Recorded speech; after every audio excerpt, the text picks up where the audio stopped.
Bonsoir mesdames et messieurs, et très heureuse de vous retrouver pour cette édition du journal des régions que nous démarrons avec cette élection consulaire au Bénin.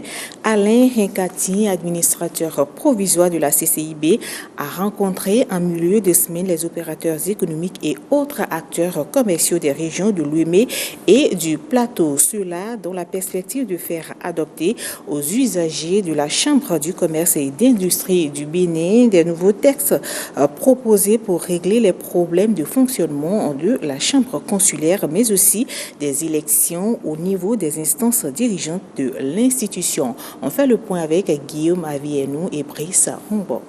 Vous accueillir, de vous informer, de vous orienter. À cœur ouvert avec les opérateurs économiques des départements de l'Ouémé et du Plateau, Alain Hinkati, l'administrateur provisoire de la CCIB, la Chambre de commerce et d'industrie du Bénin. Il est venu échanger avec ceux-ci sur les réformes engagées à la tête de l'institution pour corriger de façon durable les dysfonctionnements et contre-performances relevés dans la gestion de l'institution consulaire. Grâce aux diligences de l'administration provisoire de la Chambre, la CCIB dispose depuis quelques semaines de nouveaux avant-projets de tests, de statut et de régime électoral. Ces tests règlent principalement deux natures de problèmes. Donc, la première nature de problème, c'est les problèmes de représentativité et les problèmes de rationalisation du processus électoral.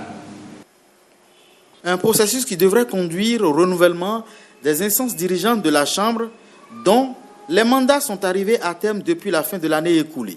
Pour ce faire, l'administration provisoire a été méthodique. Les petites et moyennes entreprises, au lieu qu'ils aient une participation de 10% par rapport au siège au niveau de l'Assemblée consulaire, qu'on puisse réserver le tiers des sièges, donc 33%, aux petites et moyennes entreprises et les 2 tiers à ceux qui ont un chiffre d'affaires annuel de plus de 500 millions. Et nous avons aussi considéré que le nombre de sièges est un peu pléthorique comparé à d'autres pays et comparé aussi à notre tissu. Donc, désormais, c'est 69 sièges qu'on aura à l'Assemblée consulaire. Donc, 46, je pense, 46 pour les élections au niveau national et 23 au niveau des régions. La finalité, faire une nette démarcation entre les élections nationales et celles régionales à la Chambre consulaire. Nous sommes en train de refonder la Chambre. Parce qu'il y a un temps, il y a l'esprit consulaire qui a un peu disparu. Si on n'a pas de services, c'est que les gens ne rentrent pas, ils s'organisent pour rendre les services. La vocation première de la Chambre, c'est d'aider les opérateurs économiques. L'administration provisoire de la CCIB voudrait donc consulter les usagers de l'institution sur ces différentes réformes afin de mettre en place une chambre consulaire capable d'apporter de la valeur ajoutée et de jouer pleinement ses rôles de facilitation, de conseil de défenseur des intérêts des opérateurs économiques béninois, mais aussi étrangers, pour ne citer que ses fonctions. Et de retour ici à Cotonou avec le Fonds du soutien aux initiatives de redevabilité qui rencontre des différents partenaires. Au menu des rencontres, le point de la mise en œuvre des projets, c'était ce mercredi à la maison de la société civile.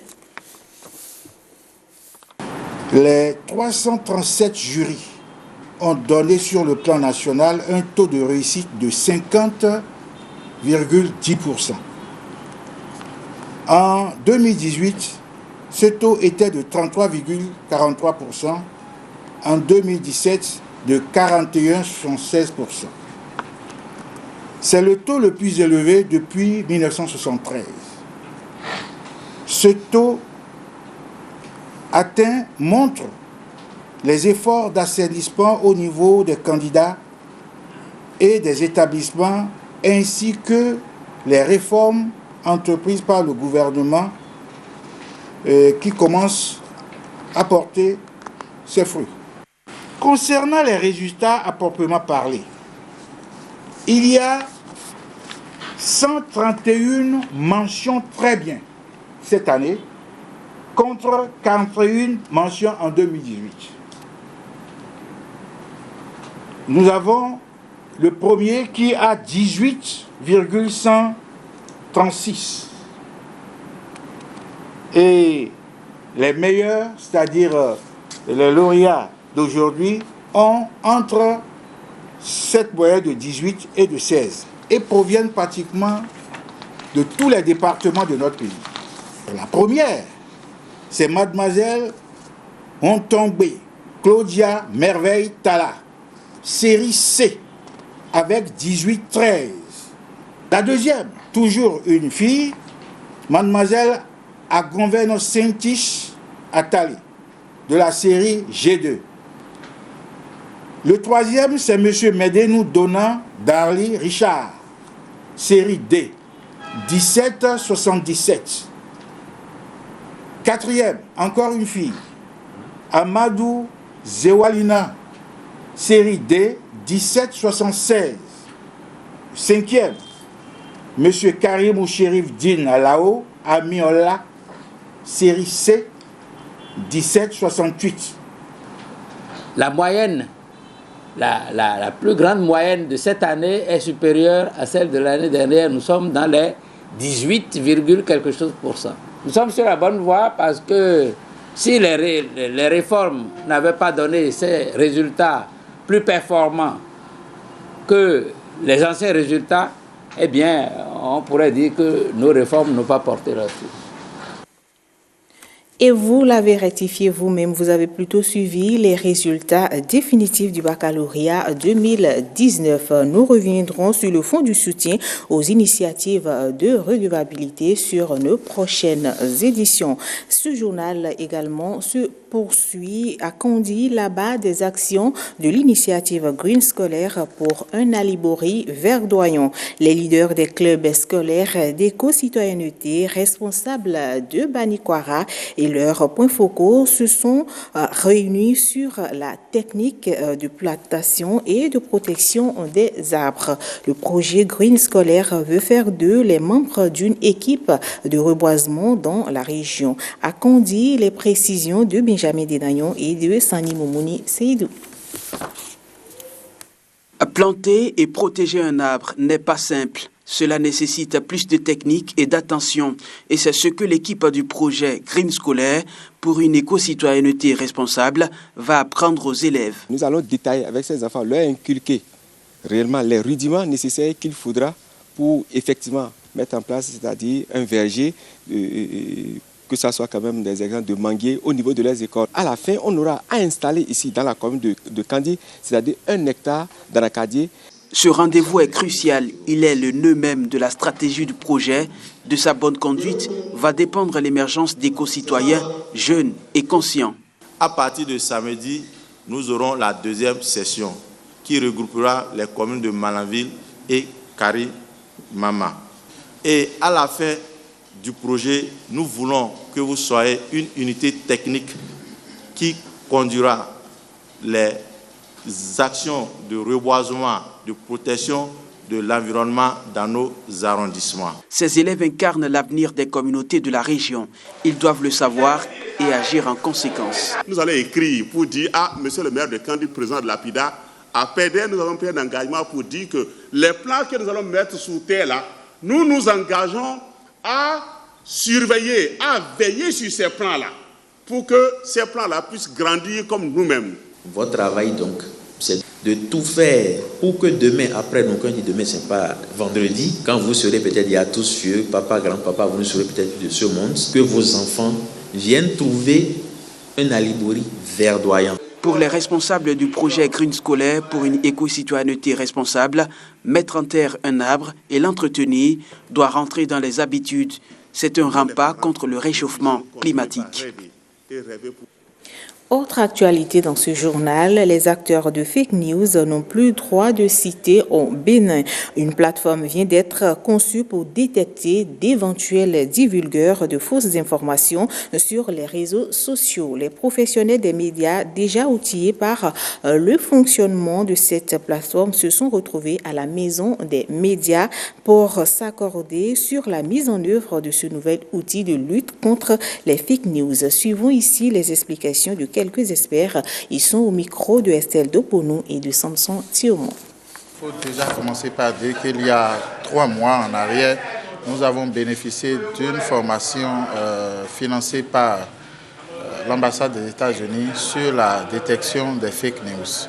Une formation animée par d'éminents consultants, de formateurs que vous connaissez, qui sont des aînés de la presse, et un autre cabinet, le cabinet de M. Boris Padonou, qui nous a entretenus aujourd'hui sur le fonctionnement de cette plateforme. Juste après cette première formation, nous avons donc beaucoup de sujets d'enquête sur lesquels nous avons travaillé et pour lesquels nous avons publié les résultats de nos enquêtes publiées dans nos organes de presse respectifs. Donc dès que vous allez sur la plateforme, vous allez déjà trouver des informations qui sont déjà des questions par rapport à la vérification de certaines informations qui sont déjà postées. Donc vous voyez l'historique de toutes les informations qui sont vérifiées, vous allez voir clairement vérifiées, et vous allez voir au fait avec des systèmes de vote, vous allez voir ok, cette information a plus de 550 par exemple votes qui ont été donnés, cette information a eu de moins 550 votes, donc cela vous réfère par exemple avec moins 550 votes, vous allez dire ok, ça c'est franchement une fausse information. Avec 550 votes, vous allez dire ça c'est une information dont on a porté du crédit, donc cela est véritablement en fait une information vérifiée. Un dernier sujet avant de refermer cette édition. Le préfet du Borgou renoue avec la tradition. Pour la 3e année de suite, Djibril Momon Cissé réunit les forces de sécurité et de défense autour du ballon rond à travers une compétition dénommée Tournoi Interforce du Borgou. Reportage. De cette rencontre, il va taper dans le cuir. Retrouver notre partenaire Sakombi. La tradition est une fois encore respectée. Le tournoi Interforce organisé par le préfet Djibril Momon Cissé est lancé avec ce match d'ouverture. Police républicaine, force mixte, sapeurs-pompiers, inspection forestière et la douane. À l'arrivée, la police républicaine s'impose 3-0. L'édition passée, on n'a pas été satisfait du rang qu'on a occupé. On s'est bien préparé et cette année, nous sommes rentrés en plein pied dans la compétition. Et à la première partie, nous avons observé notre sujet. Après quoi, en deuxième partie, nous avons mis le maximum. Et puis voilà ce qui nous a permis de gagner 3-0. On a essayé de faire le peu qu'on peut. On n'a pas eu la chance de faire une cohésion, sans vous mentir, je ne veux pas vous mentir. Mais je suis content quand même parce que ça nous permet au moins de reconnaître les erreurs et puis pour bien lancer pour les fois à venir. 4 forces de sécurité et de défense s'affrontent pour cette 3e édition du tournoi Interforce.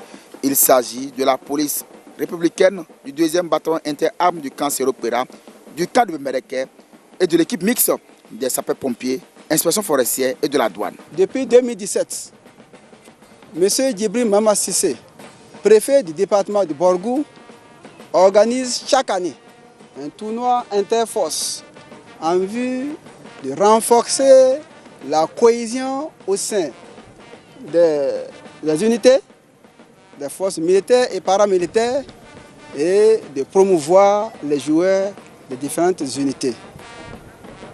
Les 2 premières éditions ont été couronnées de succès. Nous en sommes aujourd'hui à la 3e édition dont le lancement commence ce jour. Je voudrais vous remercier pour être venus massivement soutenir nos équipes. Je crois que cette initiative doit être pérennisée.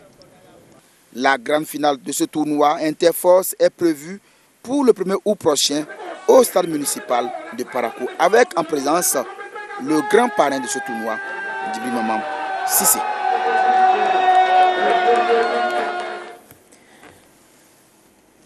Et ce sera tout pour cette édition. Merci à vous de nous avoir suivis. Retrouvez tout à l'heure Koudos Abdoulaye pour la grande édition. Quant à moi, je vous retrouve à 23h30.